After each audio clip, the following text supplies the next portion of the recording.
ఏలూరు జిల్లా ద్వారకా తిరుమలలోని శ్రీ వెంకటేశ్వర దేవస్థానం పరిసర ప్రాంతాల్లో ఇటీవల జరిగిన వరుస మోటార్ సైకిల్ దొంగతనాలకు సంబంధించి ద్వారకా తిరుమల పోలీస్ స్టేషన్ల నందు కేసులు నమోదు కాబడినవి. ఏలూరు జిల్లా ఎస్పీ ప్రతాప్ కుమార్ ఆదేశాల మేరకు Bhimadolu circle inspector Dwaraka Tirumalarao, SI Sudheer వారి సిబ్బందితో కలిసి కోట రవి చాట్రాయి మండలం పోలవరం గ్రామానికి చెందిన ముద్దాయిని నిన్న సాయంత్రం 6:45 వెంకటకృష్ణాపురం వెళ్లే రోడ్డులో శుద్ధ గనుల వద్ద ఉన్న రేకుల షెడ్డులో అరెస్టు చేశారు. ఈ ముద్దాయి దొంగలించబడిన 4 మోటార్ సైకిళ్లను స్వాధీనపరుచుకున్నారు. గతంలో ఈ ముద్దాయిపై చాట్రాయి పోలీస్ స్టేషన్లో అనేక మోటార్ సైకిల్ దొంగతనం కేసులో జైలుకు వెళ్లి వచ్చినట్లు సిఐ తెలిపారు.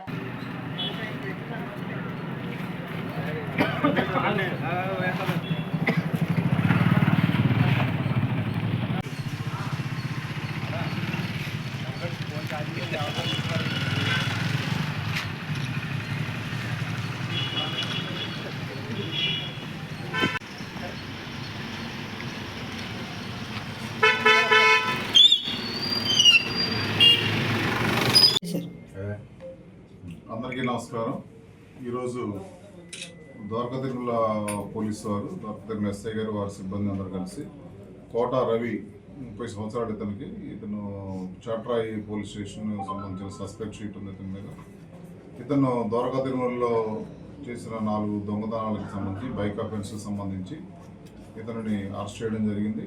ఇతను కొండ మీద పెట్టిన ఒక బండి తీస్తూ ఉంటే దాన్ని సీసీ ఫుటేజ్ వెరిఫై చేసి ఎస్ఐ గారు, వారి సిబ్బంది, వారి టీం అంతా కలిసి ఇతన్ని ఈరోజు నిన్న సాయంత్రం ఇతన్ని ఇక్కడ అరెస్ట్ చేయడం జరిగింది.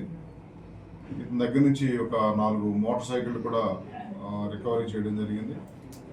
4 మోటార్ సైకిల్ కూడా ఇతను మన కొండ దగ్గర పెట్టినవి, అట్లాగే బస్ స్టాండ్లో పెట్టినవి 4 మోటార్ సైకిల్స్ ద్వారకా తిరుమల కేసుల్లో ఉన్నవి. ఇతని మీద ఇతని దగ్గర నుంచి రికవర్ చేయడం జరిగింది. ఇతని మీద ఆల్రెడీ ఒక 18 కేసులు ఇతను ముద్దాయిగా ఉన్నాడు. Chatrai police station, Eluru 2 town police station, Ibrahimpatnam police station, అట్లా వేరే పోలీస్ స్టేషన్స్లో మొత్తం ఇతని మీద 18 కేసులు ఉన్నాయి.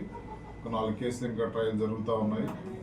ఇతను బైక్ అఫెండర్గా నోటెడ్ ముద్దాయి.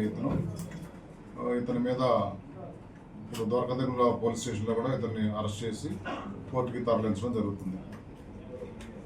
ఈ కేపీఎస్ కిషోర్ గారి ఆధ్వర్యంలో, అదేవిధంగా అడిషనల్ ఎస్పీ ఎన్ సూర్యచంద్ర గారు, మా sub divisional officer DSP Eluru Shri Shravan Kumar గారు, వారి యొక్క ఆధ్వర్యంలో ఇదంతా దర్యాప్తు నిర్వహించడం జరిగింది. సో వీరందరినీ జిల్లా పోలీస్ తరఫున ప్రత్యేకంగా ద్వారకా తిరుమల ఎస్ఐ గారు, వారి సిబ్బందిని అభినందించడం జరుగుతుంది.